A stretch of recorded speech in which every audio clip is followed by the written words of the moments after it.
Today's show is about dead bodies. And I know that sounds a little creepy. Well, I mean, it sounds a little creepy. It is a little creepy. And I should say that I'm not in favor of being a dead body. And that the producer of this show is Betsy Kaplan, who was the senior producer of the Colin McEnroe show during a period of time, an era, that we refer to as the Betsy Kaplan years. We should probably come up with a better name than that. Anyway, she, a nurse, likes to do shows that make me a little uncomfortable. I think she's done a remarkable job with this one, I mean, both in terms of making me uncomfortable and saying something kind of profound about what we owe the dead. Listen after this.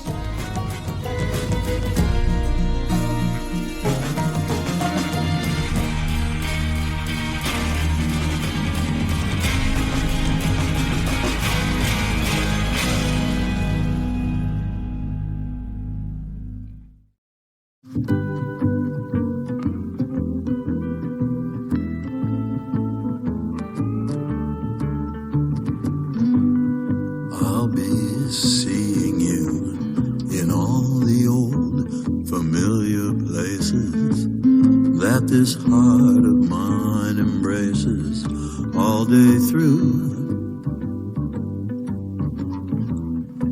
In the small cafe, the park across the way, the children's carousel, the chestnut trees, the wishing well. So as we got ready for this show, I started thinking about an odd thing. And it involves the religious group called Heaven's Gate, which obviously is not a religious group we would want anybody to be involved in with whom we cared about. These are the people who took their own lives.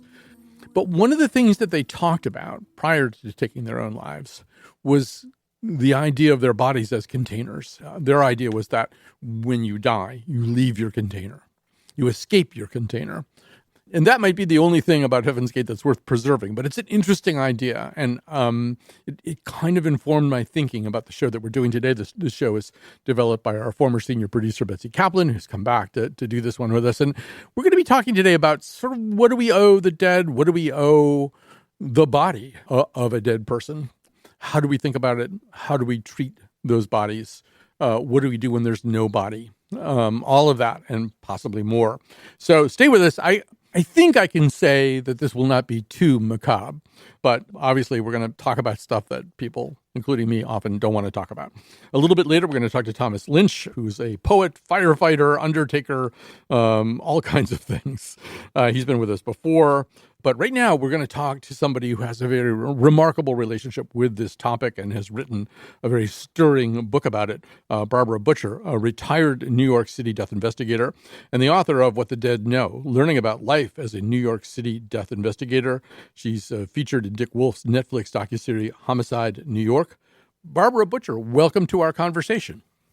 Thank you so much, Colin. A pleasure to meet you. So, you know, that little idea from Heaven's Gate that I mentioned, I thought about it reading your book, and there's just one point, and one of your mentors, I think that's the right way to describe Dr. Hirsch, is quoted this way. Dr. Hirsch once said that a dead body is just a rental car that we once rode around in. Some are battered and worn out, others crashed prematurely, still shiny and new.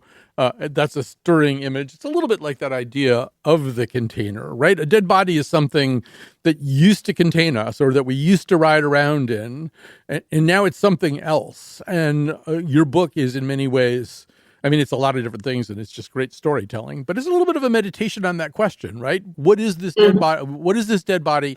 What should we think about it? What should we do for it? So maybe in a general way, we'll get into specifics pretty quickly, but maybe in a general way, talk about how you think about that.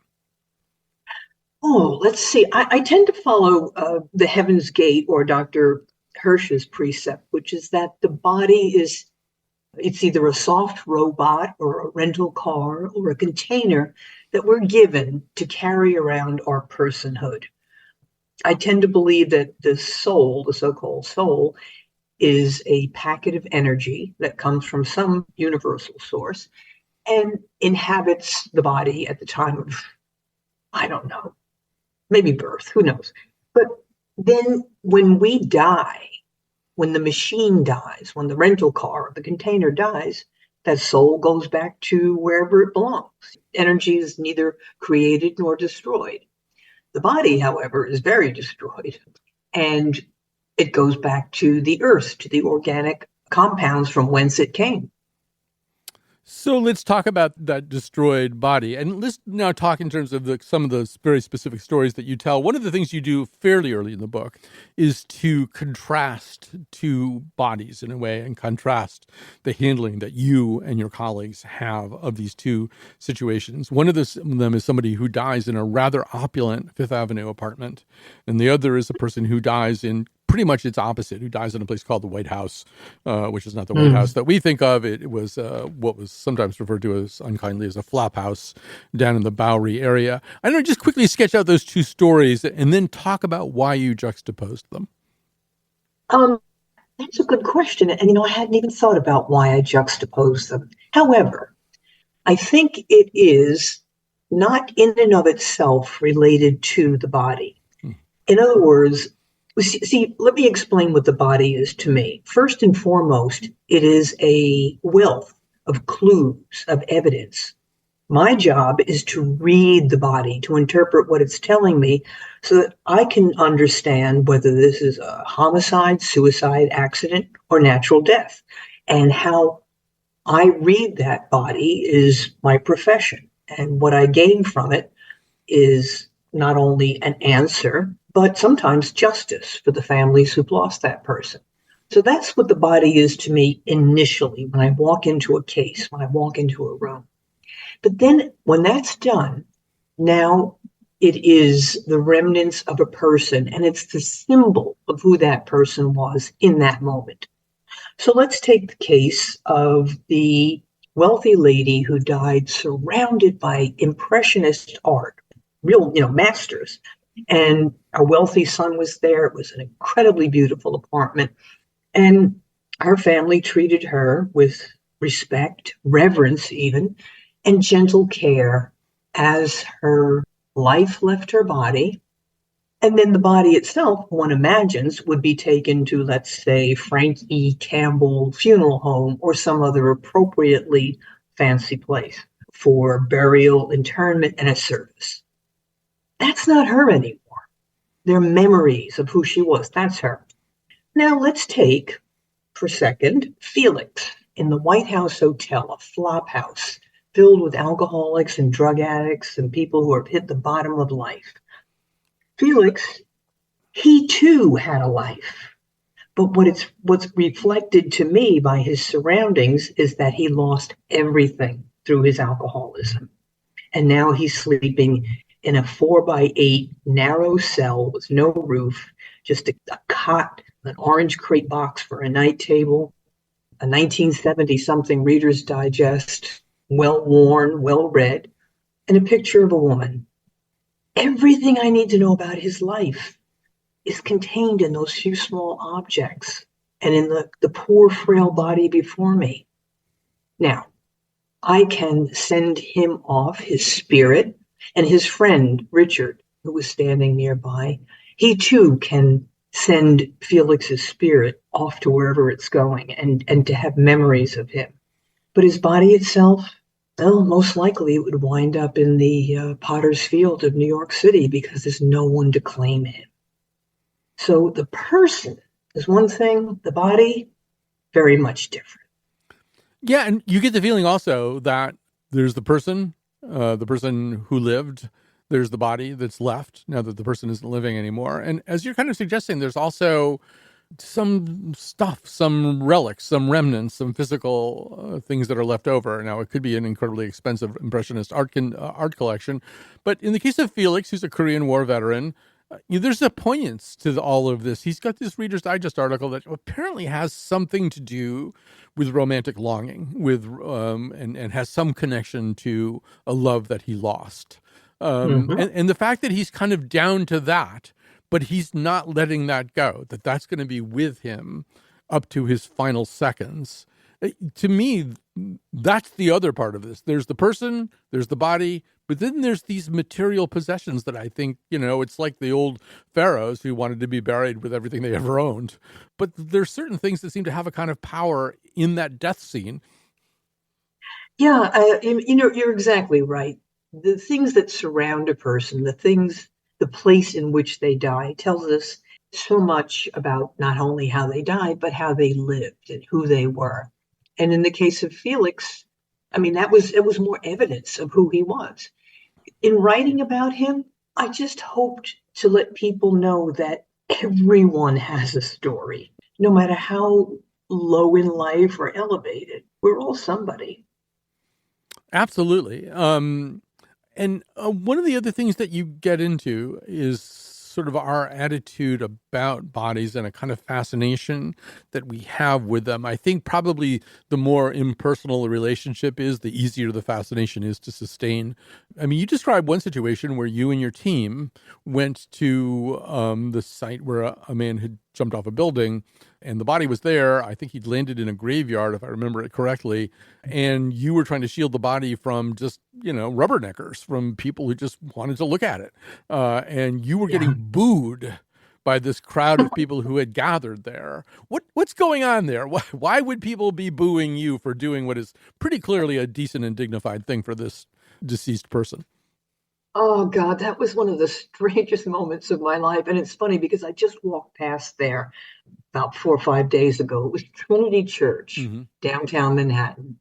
And this poor fellow had jumped, probably 23, 25 stories, landed in the graveyard. His head hit a gravestone. So of course the poor guy was just horribly, horribly disfigured. And the crowd that gathered, they were hanging on this iron fence trying to get a peek at him. And as I shielded him, a few of them began booing. And I thought, first, a rage came up on me. Like, how dare you turn his death into a spectacle for entertainment? And then I thought, wait a minute, there's got to be a why to this. And the why is probably that forestalls our own fear of mortality. If you treat a dead person as some kind of interesting spectacle, it takes the sting out of our own deaths. I mean, it's just a theory, but there must be something to it. Why else do people tie up traffic on the Long Island Expressway for hours so that they can stop as they pass a scene of an accident and see if there's any blood or brain matter on the road that they might get a chance to see? Why? I don't know, except that it must have something to do with the need to forestall our own fear. I think you're absolutely right. I think it reminds me of one of the ways phobias are treated through so-called systematic desensitization. You expose the person gradually to more and more of spiders, maybe a picture of a spider at the beginning or a song about a spider, and you get closer and closer to looking at real spiders. We're all getting closer and closer to the day of our death. And we're all getting closer and closer to the day we're a dead body. And I think you're right that there's a kind of desensitization. If you look at somebody lying on asphalt after a car accident, somebody who's dead, and it's not you, and it's not your mother, your father, your lover, then you can desensitize a little bit. Okay, I saw a dead body, and I'm still okay. Yeah, yeah. And there's, people are afraid of dead bodies. I've sometimes had friends say to me, how can you stand it? Isn't a dead body dangerous? Well, how on earth would it be dangerous? It can't jump up and hit you. And certainly you can't get diseases from a dead body unless you kiss it or some way, contact it intimately. And it's the living people you have to worry about. So I don't know why people transfer fear to the dead.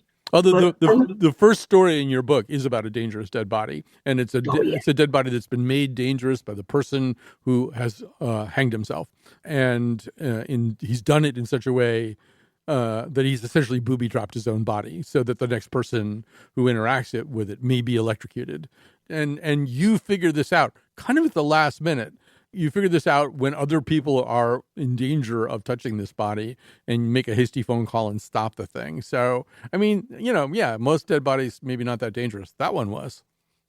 yeah, that was a terrible booby trap. If I had not had my hand in a cast from a stupid accident, I would have grabbed the wire with which he hanged himself rather, and cut it down and would have been electrocuted. He wanted to take someone with him. Now, why on earth would somebody do that? Well, for the same reason that a shooter, an active shooter, will go out and kill 5 or 6 or 20 or 30 people and then turn around and shoot himself. The question is, why didn't you just kill yourself and be done with it? And there's some kind of anger. There's something that wants to punish us for not seeing his despair, his depression. You didn't take care of me. I'll take care of you. Yeah, you've got a whole other chapter in the book that's about suicides. It was of special interest to me. My father had made a very serious attempt on his own life. He managed to survive it, but very, very nearly did not when I was about 14 years old. And I had the opportunity, which most people don't get, to talk to him a lot about his intentions and what went through his mind.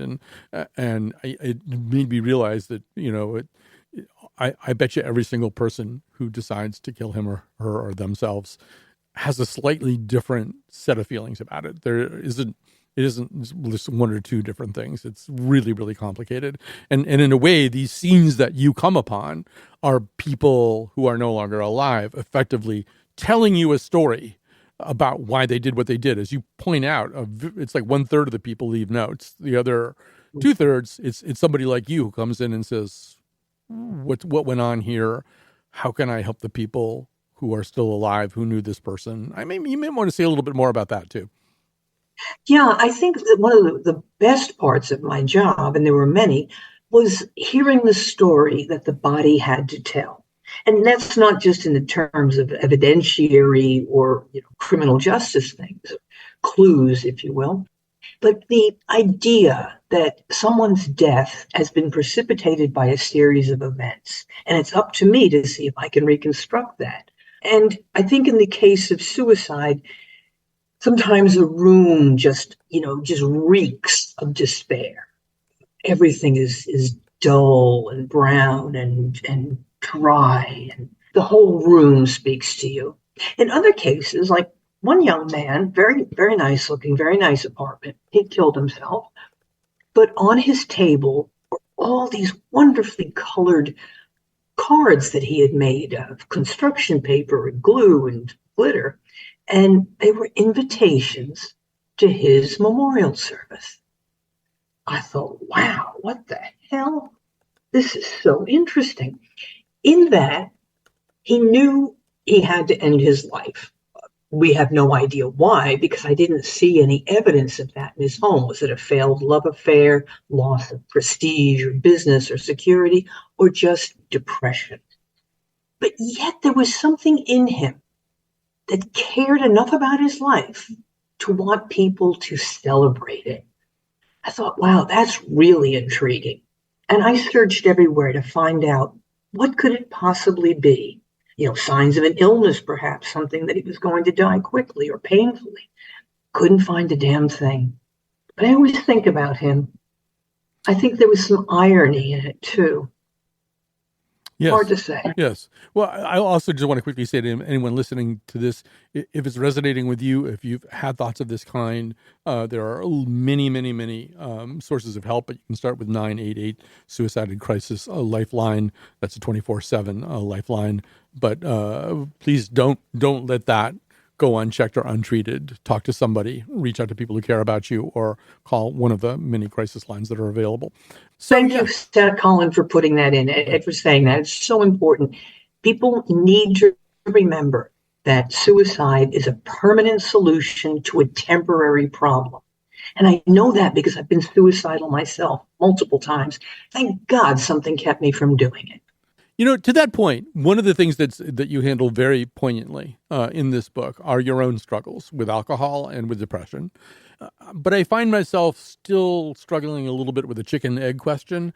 Like I find myself wondering, some of that was probably priced into Barbara's life, just the way her life unfolded, who she was. But also some of it, one has to wonder how much of it is energized, if that's the right word, by encountering all these scenes of despair, tragedy, self-destruction, destruction by others, or just natural death.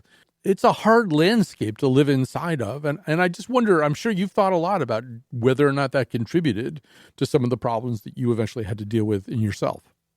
Sure. I mean, right from childhood, from 12 years old. 12 years old, I was a depressive. By 14 years old, I was drinking mouthwash. So clearly, there was something organic there in my DNA, something that made me depressive, made me anxious, and made me an alcoholic. So, why would a person like that choose a field in which there's endless sorrow, endless depression, despair, destruction, the worst of life? Um, and, I laugh at myself. Boy, Barbara, if you wanted to make it worse, you certainly found the right way to do that. And I wonder, is there a control aspect to it? By facing the things that are so awful in life, by doing something about it in some small way, did I gain control over my own sadness and despair? I don't really know. I mean, medication certainly helped, God knows. But it was an odd choice of work. And yet I felt as if it were almost a calling. I understood the dead. I understood their lives. I could do it. I don't know. It's a strange thing. Barbara Butcher, there's so many other things I want to talk to you about, but we have kind of run out of time.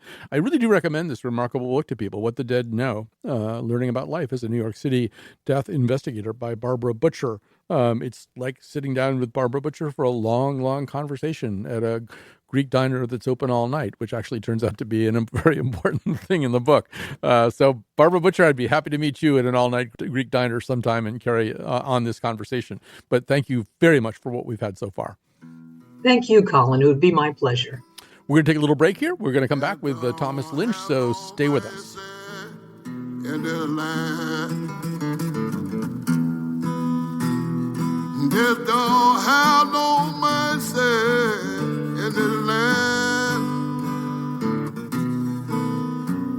He'll come to your house and he won't stay long. You look in the bed and somebody be gone. They don't have no mercy in the land.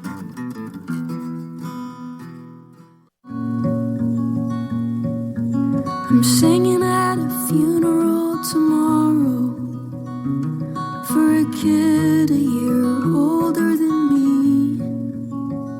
And I've been talking to his dad.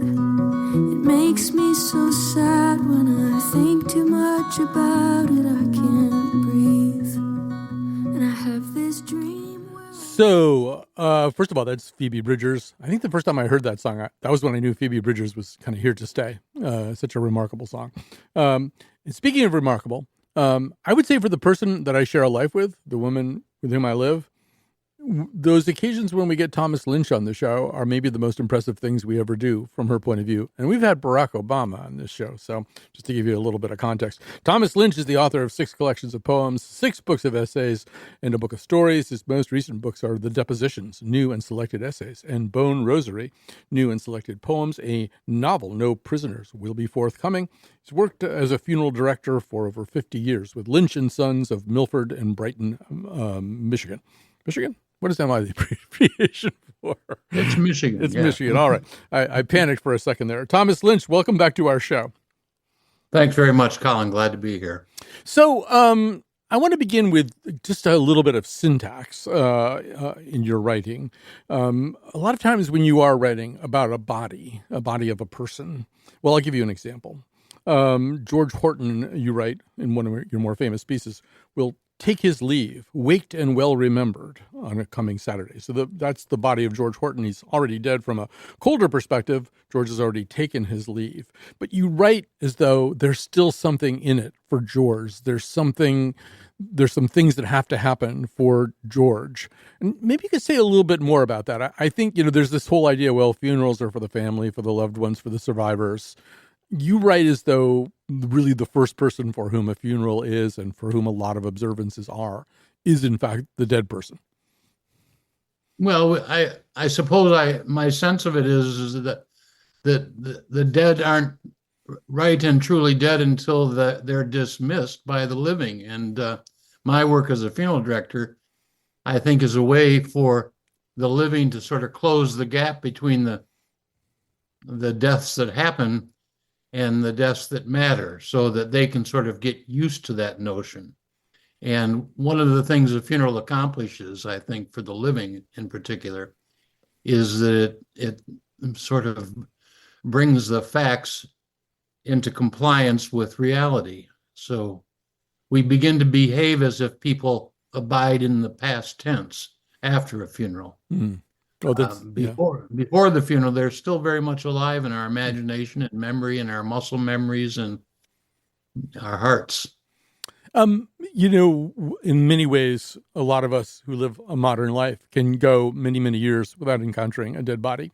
And as a result of that and other things, I think we do get pretty weird about them. I'm going to share something with you. I will probably cry at some point, but I'll try to make it fast if I do. So when my father died, my son was 8 years old, and he had been very close to his father, whom he addressed my parents as Bob and Barbara, because that's how they wanted to be addressed by their grandchild. At the time of the funeral, there was a little family-only viewing of the body at the funeral home. And so Joey, who was, as they say, 8, had chosen 2 toys, a stuffed sheep and a plastic fairy, to put in the casket with his grandfather. This is the part that's going to make me cry. He'd also written a note. Dear Bob, well, I'm already toast. Dear Bob, I love you. If you read this, love, Joey. And he put that in the casket. And I think, for me anyway, there was this whole idea that, and the other thing that happened, Thomas, is that we got there and the people at the funeral home had done their best to kind of make him up, but they had put this kind of almost sort of terracotta looking makeup on him. He looked more like a clay figure of his own face than he looked like himself. And Joey kind of climbed up on a little stool and actually put his finger on my father's face and kind of poked him because it didn't look quite like Bob. And he poked the face, and then he kind of shook his head like, no, Bob's not really in there, is he? And I just thought, well, there's so much innocence at work here. This child is way less terrified of this body than I am. But I just love for you to react to a little bit of that. Well, your son's experience and your experience in observing him, I think, is like Humanity 101. And one of the reasons why I've always said that the dead sort of belong in their own funerals is because it is a way that we sort of come to terms. This confrontation between the living and the dead is, I think, very sort of primary in our understanding of our mortality. And mortality not only in the larger sense of the idea of the thing, but mortality in the sense of the thing itself, the dead thing. And I've always said that ours is a species that deals with death, the idea of it, by dealing with our dead, the thing itself. And so I remember when I was a young man, I was talking to a former classmate of mine, a woman. We've been friends for all of our lives. I'd met her in the 3rd grade. I married and had children. She married and had children. She was telling me about her son's first experience with death when I think it was a pet rabbit that died. And I said, well, what did you do when the rabbit died? And she said, well, we got a shoebox and put the rabbit in the box, went out behind the garage and dug a hole and put the rabbit in the box in the hole. And I said, well, that sounds sensible. I said, I wonder why you didn't burn it. And this was back in the late 60s, early 70s, I think, when cremation was just going from sort of the exception to the norm in our country, because like Western people everywhere, we came to cremation kind of late. It was in the 19th century before there was a cremation in the United States. And because of our religious training, we always thought of fire as sort of punitive or wasteful. And yet suddenly nearly half of us were cremating our dead, but we never went to the fire. And the way we would go to a grave. And I felt like saying to my friend, why didn't you, when the rabbit died, fire up the barbecue and have, and put the rabbit on there and or in there? And it's because of we have these complex feelings about the dead, but we act as if tradition will take care of everything. It doesn't. We look into the face of the dead, and we try to imagine the somethingness or the nothingness that they now occupy. And that is, of course, a deeply spiritual and existential question. And I think children have the advantage of being fairly one-dimensional when it comes to confronting the dead, whereas adults bring a bunch of their own, well-curated phobias and concerns and life experiences. I can remember a boy about the age of your son when his grandfather was laid out, and the boy came in and he looked at the body of his grandfather, and a body in death always looks amazingly unlike themselves because they are, after all, still. Their eyes are not about to be opened. Their mouth is not open or about to be open. The stillness is off-putting in every way. They're dressed in their Sunday best, and they're horizontal. Anyway, this young boy, when he came to see his grandparent, looked and looked, and I said, is everything as it should be? And he said, no, you got his hair wrong. And so I took out my comb from my coat pocket and was about to do something to fix his grandfather's hair. And I said, wait just a second. I went over and got a little step stool. And I said, here, you can fix it. Mm-hmm. And he did. Mm-hmm. And he was not in any way estranged from this body that he'd known for his brief life, And in death did not estrange this body from it. In most cases, adults are estranged by death, and the dead body presents a problem for them. I think we should probably try to get back to our first impulses, which is to say what we, a good funeral in a sense, by getting the dead where they need to go, we get where we need to be. So it's by doing the few things we owe to the dead, a proper disposition, that type of thing, that we get where we have to be emotionally and spiritually and existentially. Yeah, actually, in one of your pieces, just to go back to the cremation part, I think it's called Tracks, and I think it's sort of about how you imagine your own services. I think you say something like, if you'd be uncomfortable watching the body go into the flames, maybe think it's not a great thing to do. Now they have something called aquamation, where they use water instead. But I want to talk something about something you wrote about the kind of bodiless funerals that seem to be increasingly popular. Not so much because of cremation, and I think during the pandemic, it happened even more because there was this sense that for a while people didn't feel comfortable meeting. So yes. You kind of dealt with things and you said, look, there'll be a memorial service in 12 months or something. But even outside the pandemic, I think there's increasingly a thing that there'll be a memorial service like 3 months from now or something. And I know you think that is also a kind of estrangement, maybe taking the body out of the funerals. It's kind of like taking the most basic part of the funeral out of the funeral.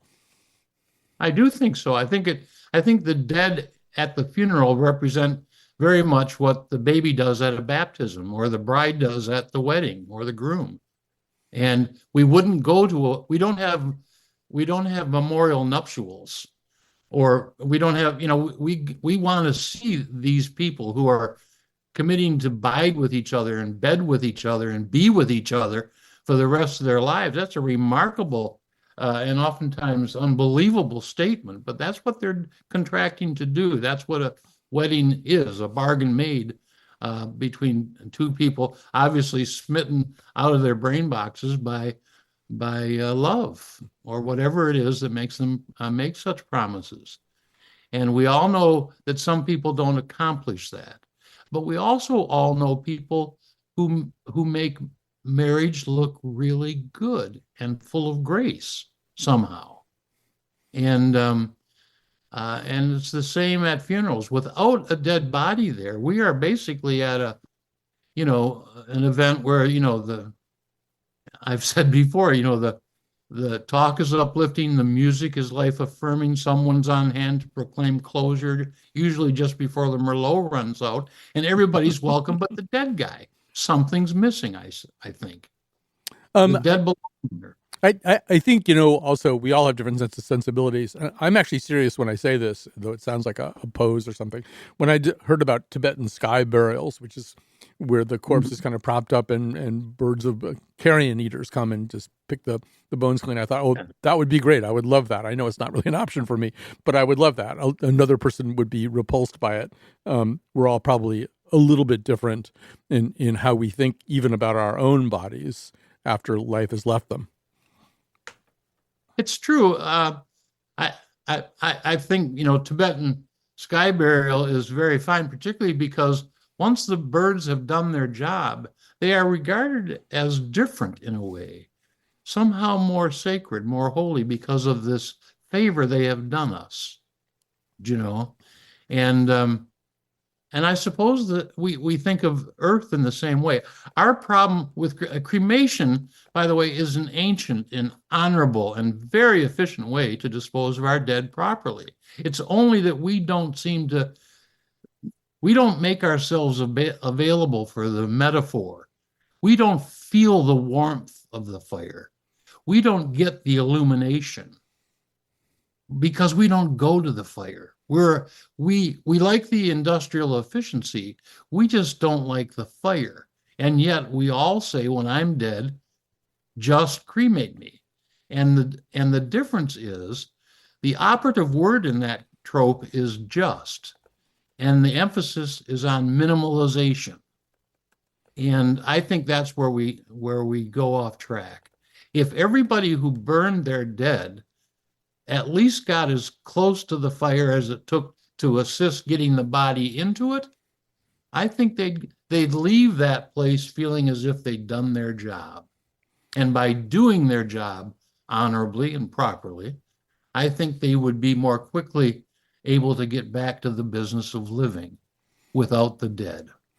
Thomas Lynch, I'm horrified to say that I only have maybe a minute or so left, but I wanted to ask you about something we're going to talk about in the final segment of the show today, and that is about people who donate their bodies to medical science.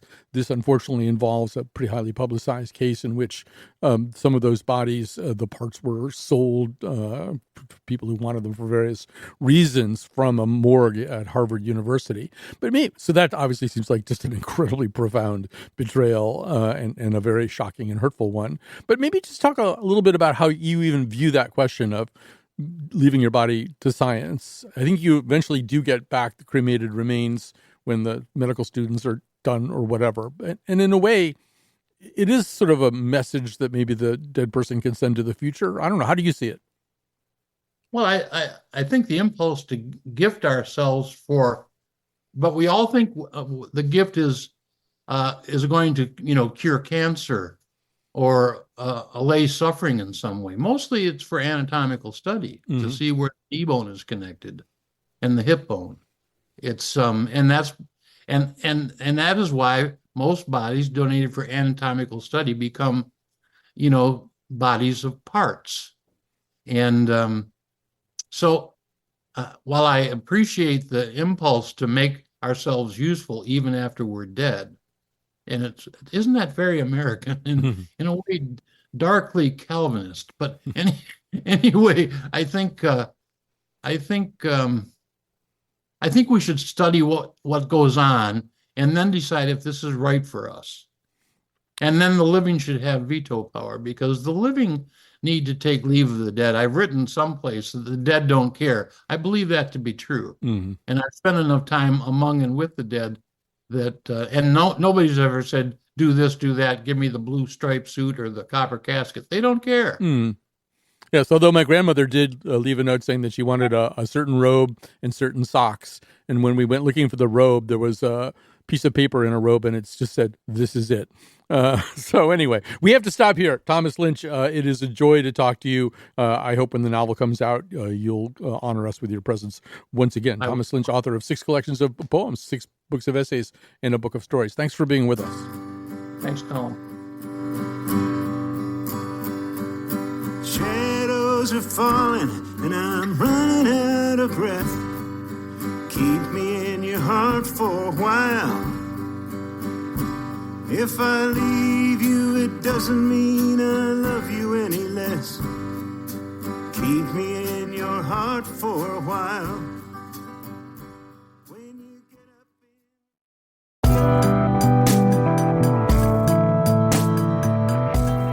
All right, some quick thank yous. We actually have two technical producers on this show, the Jedi Master Eugene Amatruda, Bradley O'Connor. Betsy Kaplan, former senior producer of the Colin McEnroe Show, is the producer of this episode. I have a lot to say about Betsy Kaplan, but we're kind of rushed here. I want to have as much time as possible for our final guest here. Ali Jarmaning is a senior reporter for BUR, WBUR in Boston. She's the host and reporter of the podcast Last Seen, Season 4, Postmortem, The Stolen Bodies of Harvard, which gives away a little bit of what we're about to talk about. But Ali, first of all, welcome to our show. Thanks for having me. And maybe just give us a sense. This these thefts took place over a period of 4 or 5 years. Just give us a quick thumbnail of the story. The former morgue manager at Harvard Medical School, the guy who was in charge of the morgue that for, bodies donated to science, and then they would come in and out of the morgue.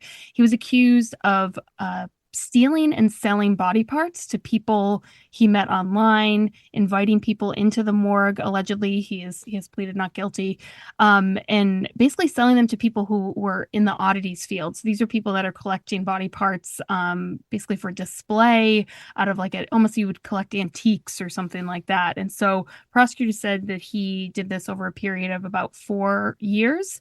Like I said, he's pleaded not guilty. A number of the buyers, or the alleged buyers, have also been charged. Some people have started to plead guilty, but yeah, it was a pretty long-standing scheme. And when this broke, it really kind of threw Harvard and all the family members, hundreds of family members of people who had donated their bodies to Harvard into huge flux.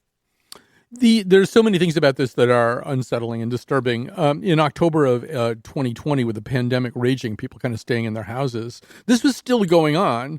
And allegedly, this man, Lodge, he almost had shoppers coming in like this was like Trader Joe's or something, except that they were coming into his facility to essentially shop for these body parts. I say a little bit more about that. Yeah. So allegedly, he was allegedly selling to people that he met online, and he and his wife would send body parts through the mail. But also, prosecutors say that in October 2020, so of course Harvard, there was no classes, anything like that happening. He let multiple people come into the morgue, pick out which body parts that they wanted, and then allow them to take them home. And this is one of the things that really, when I spoke to family members about this, family members of the deceased were really sick about thinking about their mother, their elderly mother's body laying there naked, kind of being assessed to decide, do I want this arm? Do I want her face? What part of the skin do I want? Just really made people sick. Kind of that image. I think that this whole thing has really caused so much harm to family members, to kind of think about. It was so interesting hearing your last guest talk about it's not the dead, it's the people who are living and continue on. And it's really hard for them to understand how something like this could happen to someone even after they die, which you think is kind of like the last stop in terms of becoming a victim. But this kind of turns that on its head. I think there's another group of people that's even harder to know about who are hurt by this, and I think that person is symbolized by the couple whose story kind of broke this case open. I think they were in Pennsylvania. I believe the wife went down to the basement where her husband was kind of puttering around in the basement all the time, the way husbands, I guess, kind of do sometimes. Except she found this stuff, right? And you just wonder, what did that do to their relationship? What did that do to her to know that this was going on in the house? Yeah, I mean, the way that this all unfolded, it was an arrest of a guy in rural Pennsylvania. His name's Jeremy Pauley. And he was pretty an open trader in human remains. That's how he makes his living. He's an antique seller, oddity seller. So his wife definitely knew that this was going on. Police actually came to his house at one point and were like, "Hey, are you selling body parts?" And he's like, "Oh, they're all antiques. They're medical specimens. It's no big deal." Then, of course, his estranged wife allegedly went down into the basement, found organs, kind of more fresh body parts. She ends up calling the police, and then he speaks to the FBI and the police, and that kind of unravels this whole scheme that involves Harvard, that involves a mortuary in Arkansas. I mean, he was allegedly buying, stillborn fetuses, just skin, organs. He was pretty openly working and doing commissions for tanning of human skin to turn into books and things like that. So that was a whole part of this story too, that when this broke, it wasn't just, it was kind of the question of, wait, what are people doing with these body parts? And so when I embarked on my reporting, I really wanted to understand the people who collect this stuff. Why do they do it? How do they do it? Is this legal? And what that world was like. Yeah, and we'll get to them in just a quick second here. Although I think one of the more poignant pieces of this is the portrait of a woman named Donna, who did decide to donate her body to medical science when she died. You spent quite a bit of time visiting with and talking to her daughter. They had a wonderful mother-daughter relationship. And that sense of we should say that Harvard wasn't really able to know whose remains had been sold and whose hadn't. There were kind of two kinds of letters that went out. But I mean, just to get for the daughter to get that letter, I don't know, maybe you could say a little bit about what you heard and all that. Yeah, so her mother had been dead for 3 years at that point. And, her daughter's name is Amber. She lives in New Hampshire, has 3 little boys. And yeah, her mother died after a long illness, had lived with her. She had kind of moved on from she knew her mom had died of lung cancer. She had understand that. She had kind of grieved her mother's death. And then to get this letter in the mail from Harvard one day that says, our morgue manager has been charged with interstate transport of stolen human remains, and your mother was there at this same time. That was devastating. She told me that she felt like she was going to throw up. Like, this is a nightmare. She just told me some really horrifying things about how she's dealt with this over the last year since she found this out. She's having dreams about her mother's body being found, decapitated places. Whenever she sees this story covered on the news and there's any photos of skulls or anything like that, she looks to try to see if she can see her mother's teeth, because she's like, I would recognize my mother's teeth. And it's just dealing with this horrific unknown. The families describe to me as like this interrupted grief. Like, somebody dies, what happened, but now they'll never know what happened to their loved one's bodies. Is her mom's head on a shelf someplace? She's just never going to know. I think we have time for this. As a radio person, you understand being pressed for seconds here. But, there's there are different types of people who get involved in this. One of the people you spoke to was named Justin Capps. Bradley, let's play C1. This is Justin Capps, a collector of body parts, talking.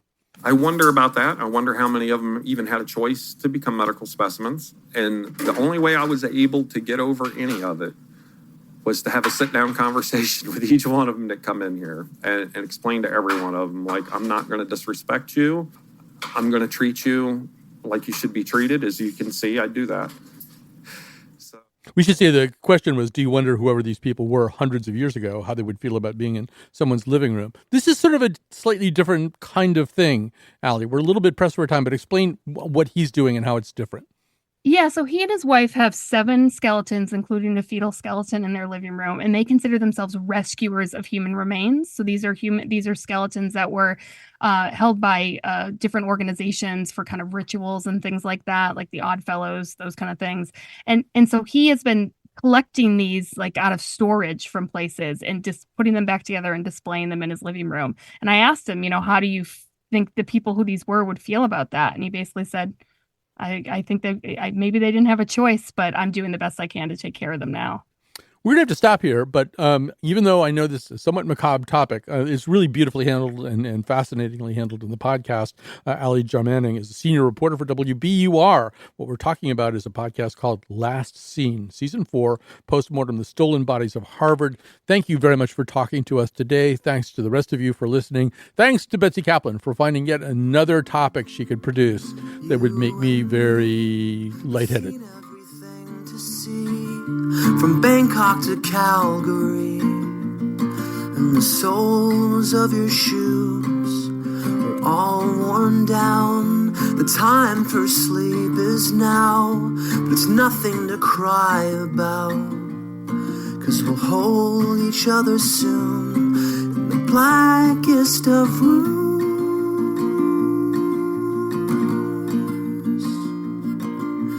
If heaven and hell decide that they both are satisfied, and illuminate the nose on their vacancy signs. If there's no one beside you when your soul embarks, then I'll follow you.